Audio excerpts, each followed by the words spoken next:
I'm originally from Havana, Cuba. I came to the U.S. in 1994. I grew up around tobacco, but I never had an idea that I was going to be in the industry. When I moved on in 2003 to Tampa, Florida, I was fascinated by the cigar heritage. It was fascinating walking the streets of beautiful seeing everyone with a cigar.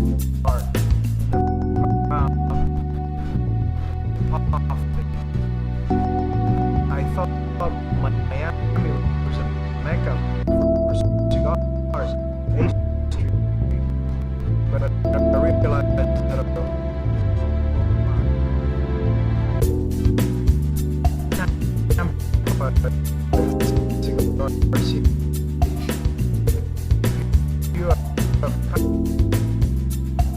hello guys, my name is Jan Marcel.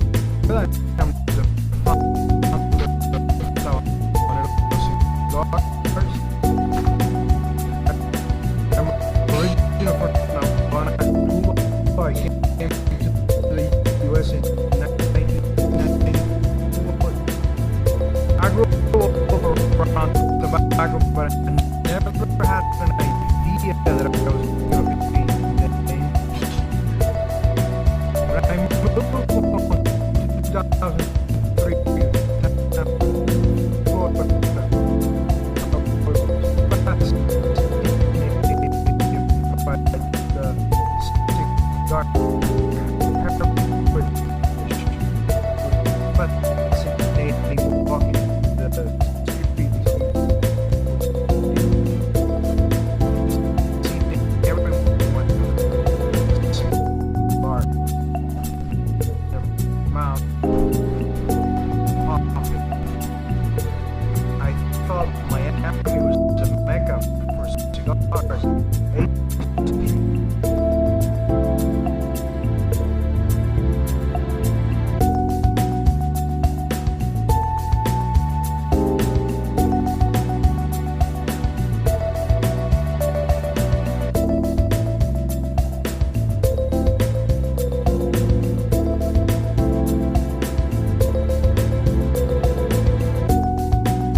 How's everybody doing? This is Yanko Maceda, founder of Tabanero Cigars, where we believe in the enjoyment of craftsmanship that allows you to stop time, reflect on life, and plan the future ahead. What a beautiful day. What a beautiful day. We're changing things a little bit.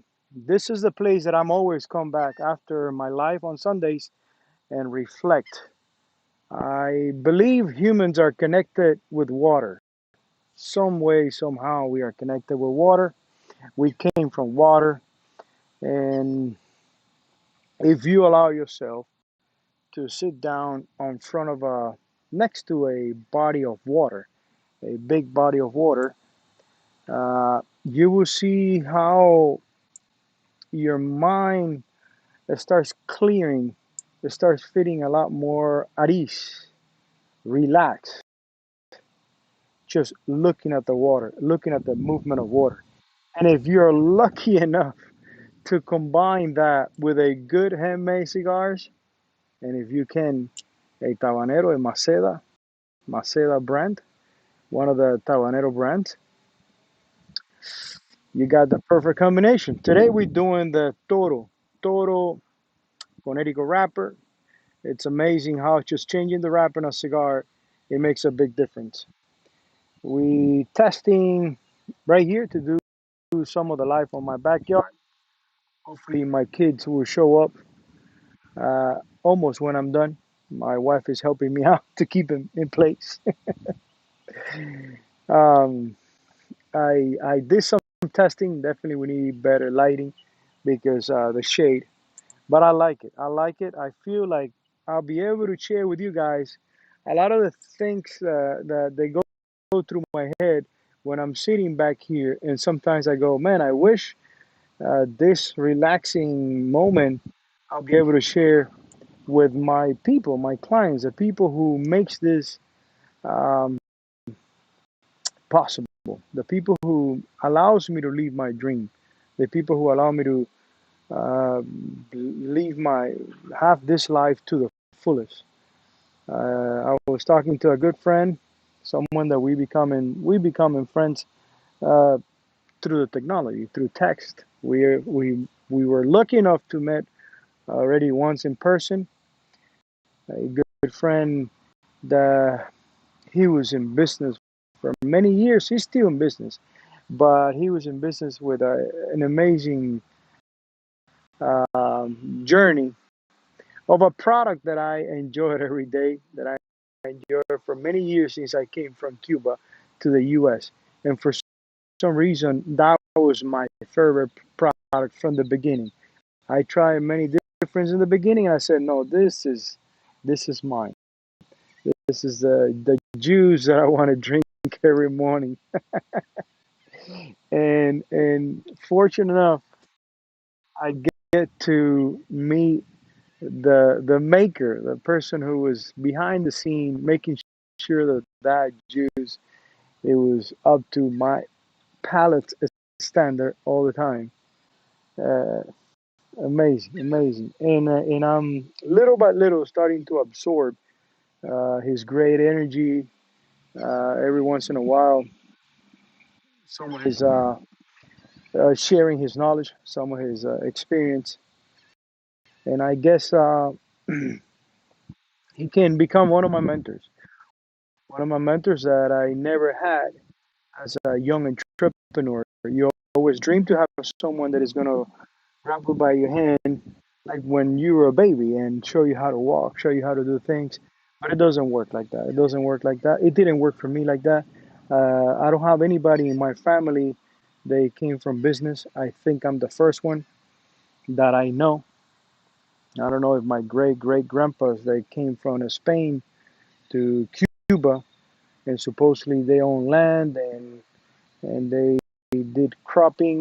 I don't know if they have that mentality of business, which but to my knowledge they didn't left anything for us to. So I'm self-made and I have a mentor in or even anything closer that is similar to my industry.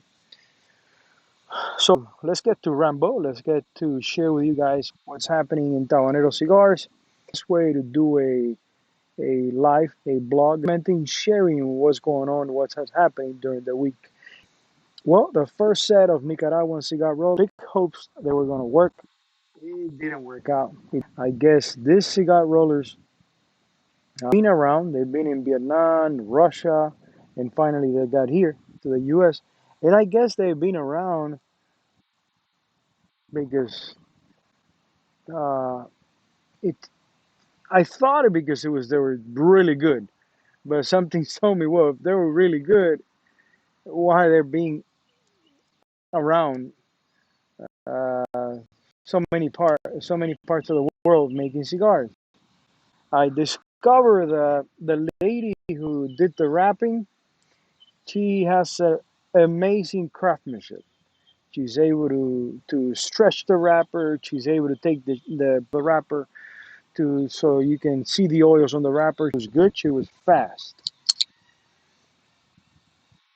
Now, Jose, the buncher guy. I one of the reasons I wanted to go to Nicaraguan cigar rollers is because I have learned, and it took me some time to accept it. I have learned the bunching with a bunching machine, which is kind of hybrid because you're doing it by hand. You're putting all the bunch on your hand and then put it on the bunching machine, pulling. It's, it's still handmade. It's still handmade with the help of some machinery, really simple machinery. I have a better firm bunch, a better construction bunch than completely by hand. An average cigar roller, an average cigar roller can do 300 good bunches, 300 good bunches on that machine, good bunches. You don't have to treat so much the fillers with water, so you're not gonna have the inconvenience of having too much wet tobacco inside of the bunch because the machine it will manipulate pretty easy a little more dry on the dry side tobacco. When you're working by hand, you need a lot of supervising with the cigar rollers because they tend to get the tobacco too wet. In this setup right here in the US, that you're not able to have one person to get the tobacco ready, one person to supervise, one person to check the cigars. This is our smaller scale. So we need to readapt to manufacture cigars at a smaller scale right here in the US. And then completely by hand bunch is being a challenge for the last 10 years to get it to get it 95% right. I'm not saying it's going to be 100% because it's a handmade product, but the more you learn in this industry, the more details you see into the making of the cigars, you find ways to get better and better. Okay, let's light up. Always remember to light up the cigar if you have a torch outside of your mouth. Always, and use the tip of the flame. Blow the cigar, and you see it red. If you see it's completely red, it's ready.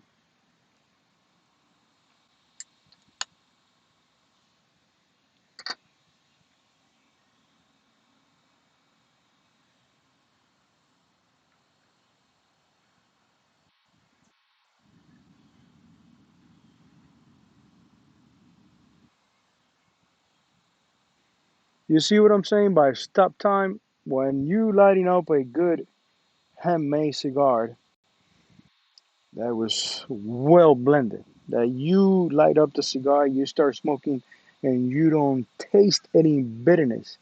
Whoever was positioning the tobacco, he was able to eliminate any of the legs of the tobacco that will give you a bitterness in the front of the footer, on the footer. And of course, also Raymond Pages does an amazing job following our blend and finding the best tobaccos out there in Nicaragua. So as soon as you light up, you're not able to pick any uncomfortable tones from um, under fermented tobaccos. Everything is started, everything found by Raymond Pages, believe me, He has an amazing palate, pretty close palate to perfect. We have similar palates to find well fermented tobaccos.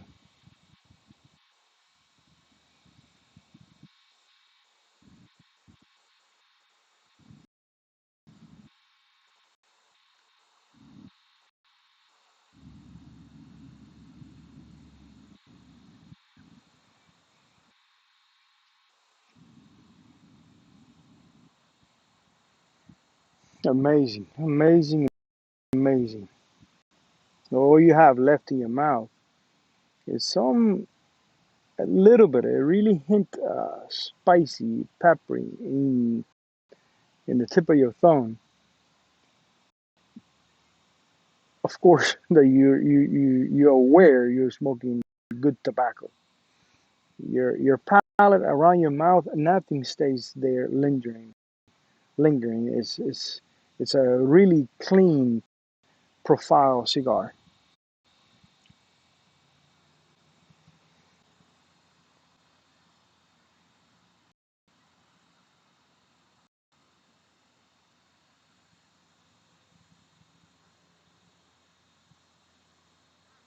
Okay, going back to the rollers. The lady Anna, the lady who did the wrapping because they work in pairs, she did a really fair, really good job wrapping the cigars. Now Jose, the buncher. Jose comes from Pepin Garcia's cigar factory, my father's cigar factory in Nicaragua, where Pepin is still a true believer that the best way to do a cigar is completely by hand, bunching by hand. Um, he doesn't believe on draw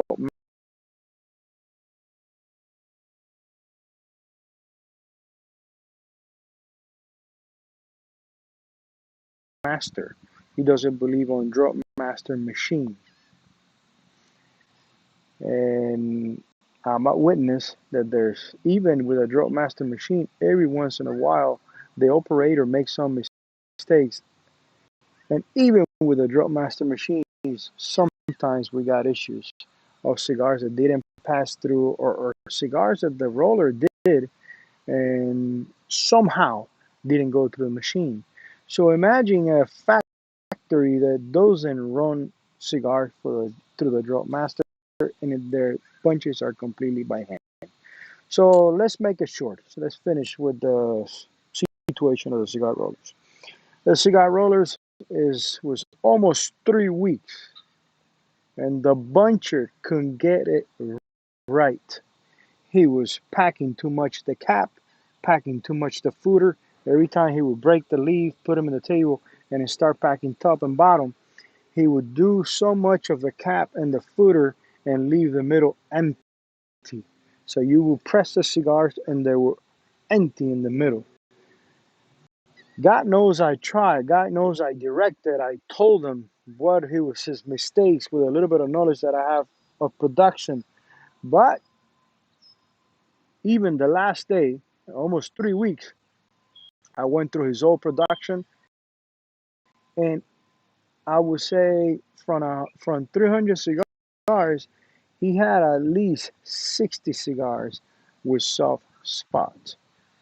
So I'm a businessman. I give you 3 weeks, almost 3 weeks, and you don't get it right, you have to go. You have to go. I ask them if they want me to buy the ticket to go back to Nicaragua, and they say no, no, no. They want to utilize their working visa. They want to stay and work for other shops. So I picked up my phone, called Marcos of Pure Paradise in Madeira Beach. I offered the rollers, and he said, yes, yes, send them my way. I have a supervisor that will get the tobacco ready for them, and I know I'm going to get it in line. Beautiful. I send them their way, and the same day we send them his way. He called me and said, hey, Yanko, you're totally right.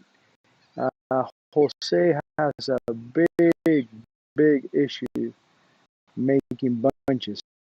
He makes bunches like he's gonna put it on the machine, but he does it by hand.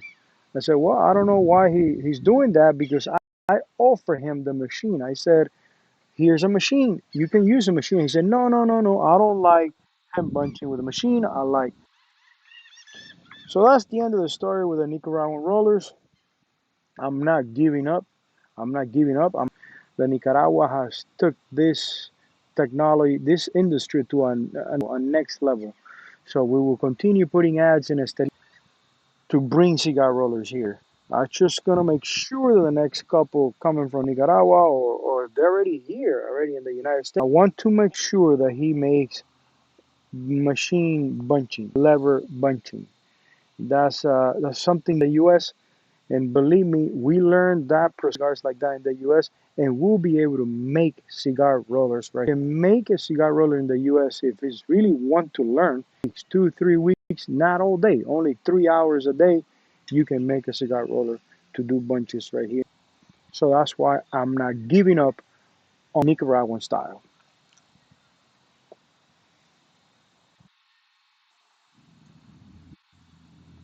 But you can't give up. You can't give up. When you're in business, there are more of the downtimes. There are more of the failures.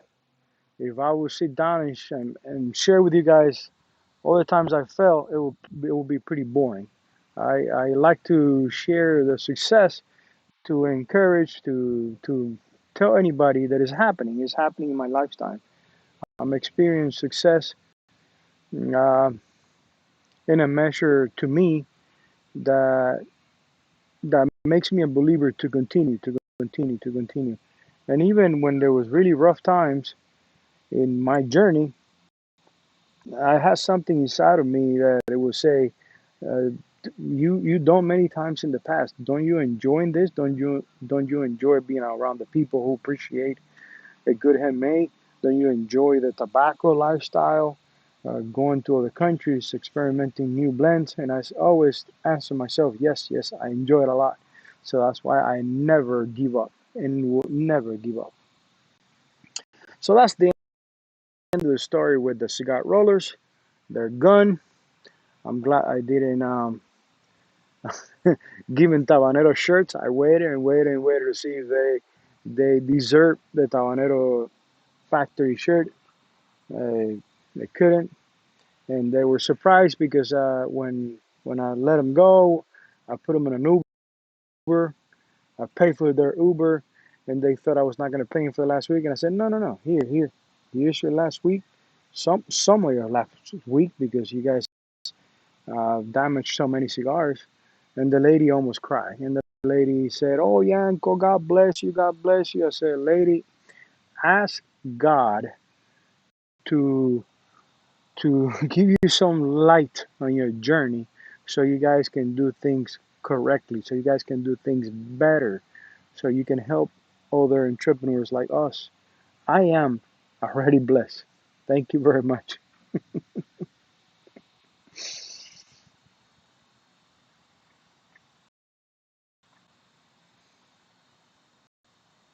This week I did my first cigar tour.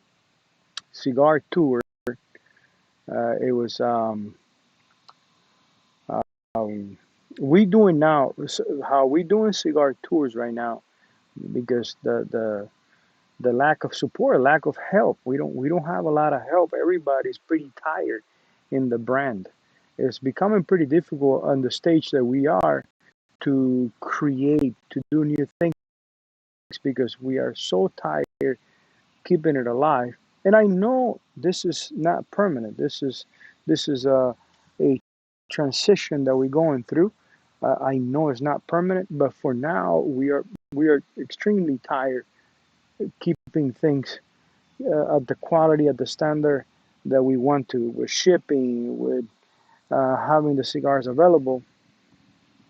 Um, so this week I did my first tour, and how we doing tours is minimum 10 people. For us to set up a tour, to put someone together, we want 10 persons to hear what we have to share with them about cigars. It's not about the money. It's not about you being two people and you want to pay for the whole 10 people. so you can get the tour. No, no, it's not about that. It's not about that. It's about touching many hearts, touching many people at once. So we're requiring 10 people, minimal 10 people to do the tour. So we had a booking.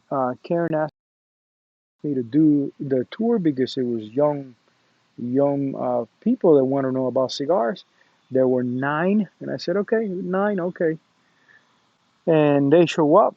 We had a blast. I haven't had a tour myself. I haven't done a tour in a year and a half, or almost 2 years, because Steve was doing the tour for me. And I said, no, I need to get back. I want to get back. The store needs the help. Steve is doing tours for other company, for Ybor City.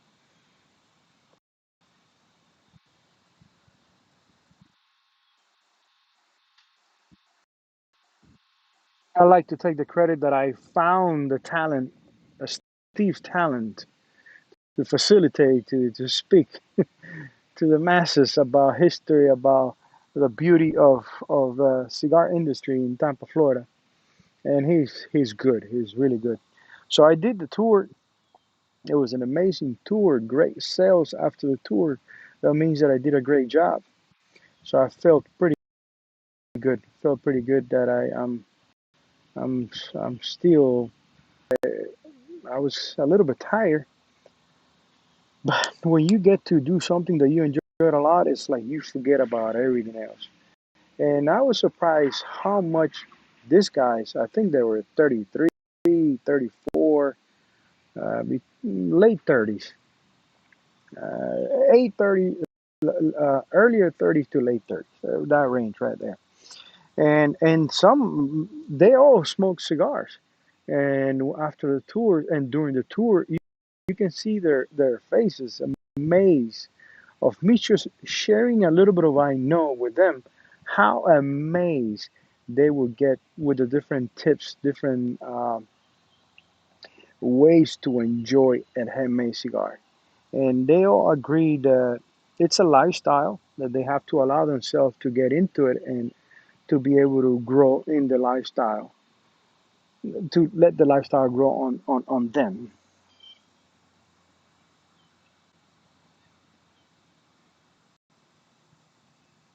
So that was really nice. I hope we continue doing more of the tours. Again, minimal 10 people. If we get tours, minimal 10 people, do it every week. Every week. We need to find a way how we can do something do all the bookings that people. And this is great talking to you guys, because now it's a new idea how we can do with the booking. Customers understand that if we get to 10 people, that day will be marked. That day will be marked in the calendar. It has to be a way. It has to be a way to do it. But we get into that. All right. Let me. This is something that I was thinking about instant gratification. If there's any instant gratification with cigars, no instant gratification with cigars. We are so accustomed to instant gratification. Can of Coca-Cola, drinking the Coke, and automatically those that rush of bubbles of full flavor of the Coke, and wow, and the Coke is done. Instant gratification is gone. So when I see pretty young people thinking that lighting up a cigar and the same time they drink the Coke, they're gonna in front of a cigar, I try to explain that no, it doesn't work like that. For you to light up a cigar, you need to find the moment to smoke a cigar. I enjoyed a lot of cigars by myself. I enjoy it a lot because when I have time to enjoy a cigar, most a few friends that I have, they're far, or they're already doing something else, or they're already home. So I learned to enjoy cigars by myself, and and it's amazing, and has nothing to do with instant gratification. It's a ritual. How you cut the cigar, how you wet the cigar, cut the cigar, light up the cigar. And remember, after you light up the cigar, you're going to be at least 40 minutes, 40 minutes, 45 minutes to an hour enjoying the cigar, reflecting, thinking. looking at a cigar. Why do you think people always trying to keep a nice ash, even if they're by themselves? Because they enjoying how that beautiful leaf is burning, how packed that ash is, and there's no instant gratification in a time of 1 hour or an hour and a half. It takes a lot longer to feel gratified by a cigar, and um, a lot of the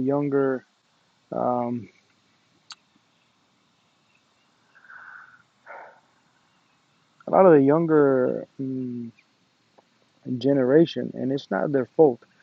Everything is so fast. I'm guilty of it. I'm guilty of it. I'm ready to go to sleep, and I feel like I haven't fulfilled completely my day. And I go, well, what else do I need to buy that the business is needed? And please, the business doesn't need anything. It's me finding an excuse to feel gratified before going to sleep. Let me buy something to feel like I'm done. I'm done with the day. I was pretty successful today because I got a lot done.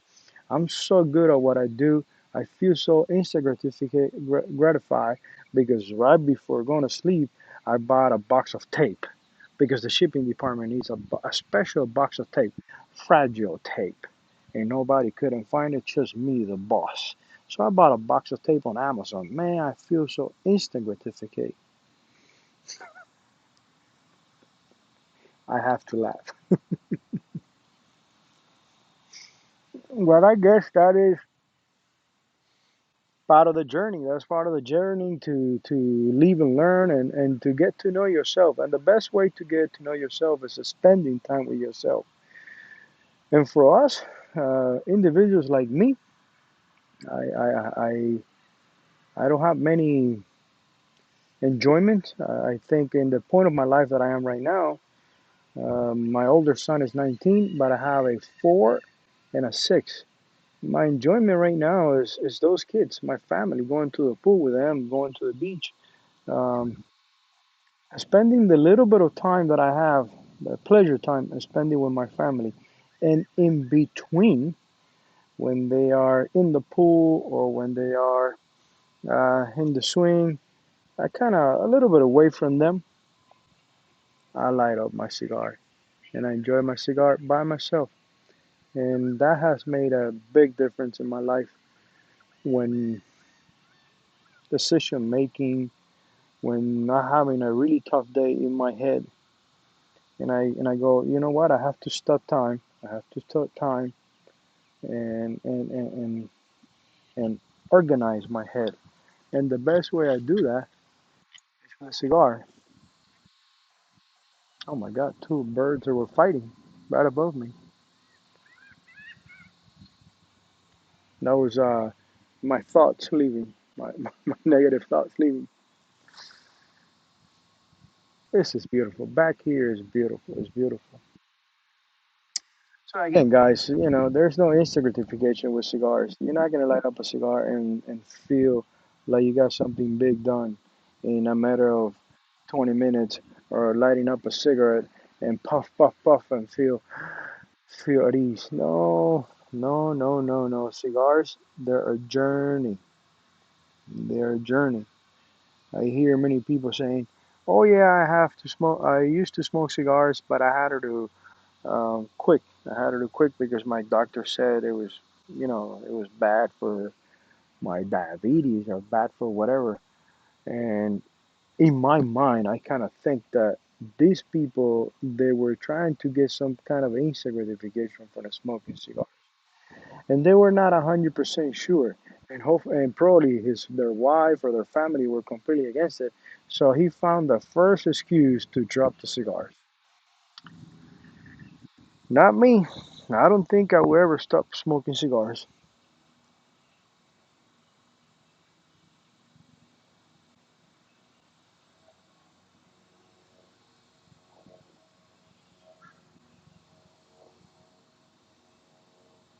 My friend was visiting this week, my friend from high school, my best friend from high school, Gabriel Hernandez. Gabriel, brother, thank you. I really appreciate when you come by from Miami and we spend time together. We revive so many memories. We It help us to be more aware, more thankful of how much we have achieved, and we love to talk about the future. Davel has great ideas that I'm so happy he's going on that direction because I'm also someone really passionate with what he's thinking, but it's his ideas. It's related to Tesla. I think he has an awesome idea, and I will support him all the way. So Davel was smoking a Connecticut wrapper, and especially Connecticut because it has a really fragile wrapper. And I see people, I don't know, it's because they're not used to smoke cigars. They're so intense, and you see them, the ashes here, and you see them already trying to take the labels out of the cigar. They don't want to forget the heat is here, and they forget about taking the label, and the label's burning. Forget about the label, especially on a Connecticut wrapper. If you try to take the label out of Connecticut wrapper right now, you're probably going to destroy the wrapper, the cigar wrapper. You need to wait for the heat to be really close to the cigar label. That heat, it will help for the glue, the vegetable glue, to crystallize a little bit, and it will be easier just to take them out when the heat is there. So you take the first label that says Connecticut. Why we have a first label that says Connecticut? Because clients always asking for things to another level, got it to another level. If you leave just one label and you put a sun grown and a Connecticut next to it, they ask you, so how do I know which one is Connecticut? Okay, we put a second label that says Connecticut. So when it gets to that second label, the heat almost burning the label, that's when you take the first label. Most of our first label, you look them on the back and it has the information of our brand in case that you want to get in touch with us and give us a thumbs up, it was a good review. When the heat is getting to the second label, and then you take the second label. That is how it works.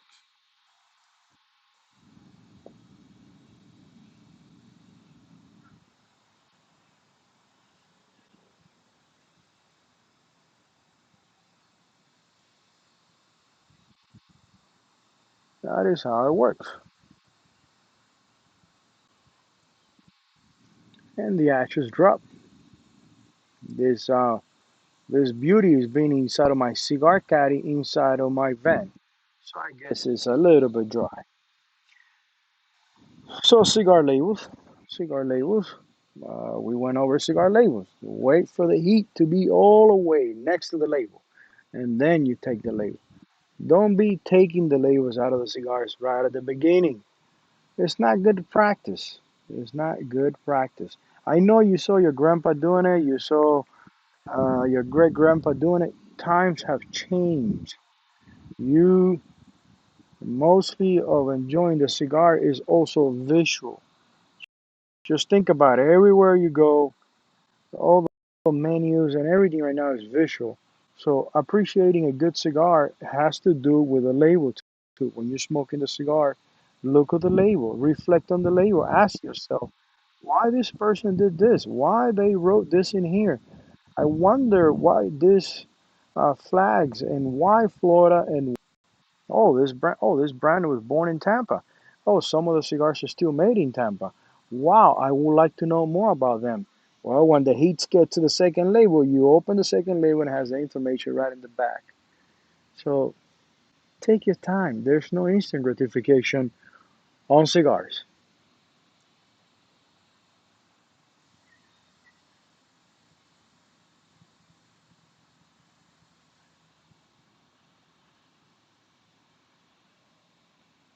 We got an email. We got two two funny emails. One email is someone saying, "Hey, I checked my tracking information, and it says that they left the box on my doorstep, but it's not there. I opened the door and it was not there. What do you want me to do? I'm not, I'm not Amazon. I'm not Walmart. I'm not a billionaire company that I can just send you new product because your package is not in there. No, in that case, you need to get in touch with the post office. You need to get in touch with UPS, and we can help. We can help with any information needed. But when arrived to your doorstep, it's you. It's I can help. I can send you. I can send you another box because that one got lost because someone took it. I can.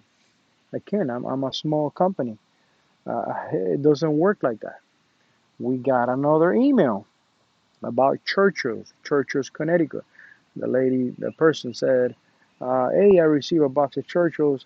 I smoked one, and it tastes pretty dry. Um, the date is 2020, so I think they're old. I'm always looking for cigars that are being aged for a long time, but it happens. Again, they probably age, but um, they were misplaced. The humidity was not correct. I don't know. My answer was, we were going to email you a return label. Return the box back.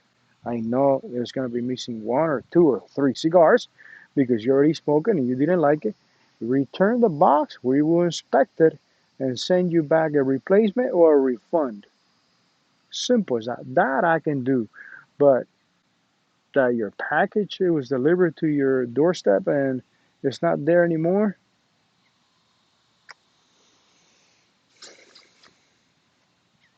And last for no but not least, last,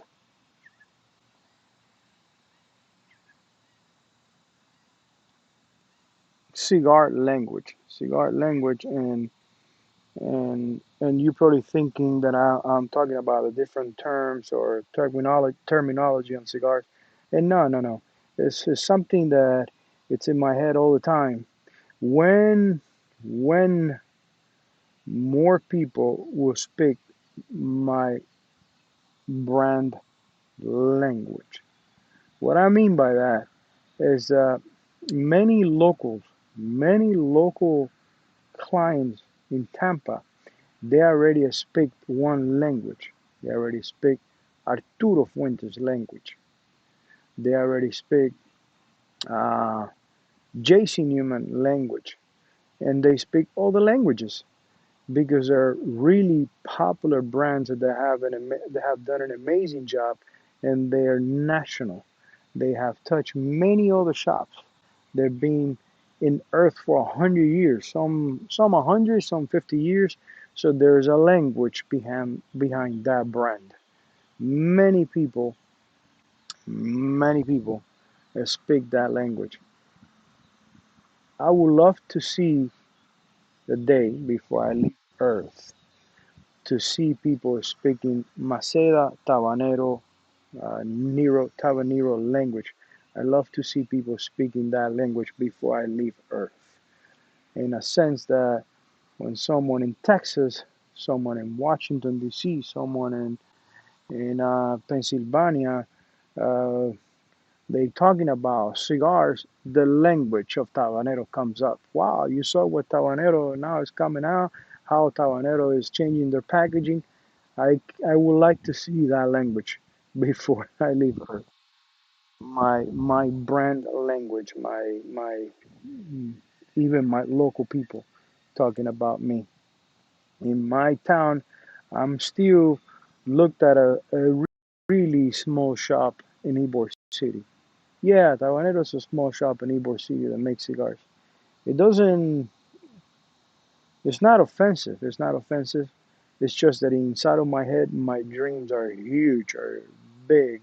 I'm I'm working. I'm aiming to be a worldwide brand, and I know it's gonna take time. I know. I'm aware of that. But I would like to see. I would like to be a witness when my brand become a language. Guys, thank you very much. I enjoyed a lot. I hope you enjoy the view. And if you like it, we can do a few more like this. We can do many others like this. I'm even thinking of bringing lighting here because I know under the shade and probably the light is not too good, but I'm working on that. And hopefully the mic I use the uh, uh, AirPod microphone. I hope it did a good job, and I hope you guys enjoy. Please remember, Tabanero Cigars, where the enjoyment of craftsmanship allows you to stop time, reflect on life, and plan the future ahead. See you guys next Sunday.